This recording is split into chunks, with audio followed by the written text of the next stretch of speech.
स्वागत है गाइस हमारे एक और नए शादी ब्लॉग में। तो गाइस आज के दिन हम लोग गए थे अपने गांव में एक दोस्त के वेडिंग में।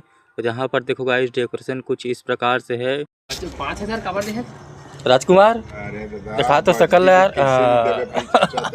यही दूल्हा डोका है भाई, देख ले रहा हो। 3,000 यहाँ पर डीजे का बुराई करते हैं मोर काका।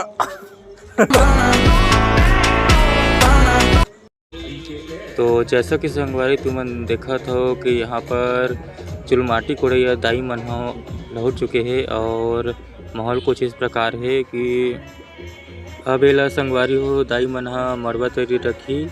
ओकर बाद पता नहीं कतका टाइम गाइस, लेकिन बहुत जल्दी ही यहाँ पर यानी कि तेल चढ़े यानी कि चालू हो जाही। तो बने रही हो वो लोग में। तो जैसा कि संगवारी हो तुमन देखा था कि यहाँ पर डीजे वन भी आ चुके हैं। माँ दाई मन नाचत रही है, अहिम चुलमाटी कोड़ल गे रही है। अब देखतन गाइस कि कुछ देर बाद का हो गई से कि बने रहा तुम वीडियो में, तुम्हारा देखो तुम्हारा सब पता चल रही। तो जैसे कि संगवारी हो तुमन देखा था यहाँ पर कि माहौल कुछ ऐसे है कि बाजा यानी कि ठीक से बाजत नहीं रही से डीजे के। तो यहाँ पर बहसबाजी होते उखर मन दोनों। तो संगवारी हो जैसे कि तुमन देख सकत हो ये वो डीजे आवे। तो मैं क्लिप दिखाता हूँ, फिर बताओ तुमन ये डीजे के साउंड कैसे हवे।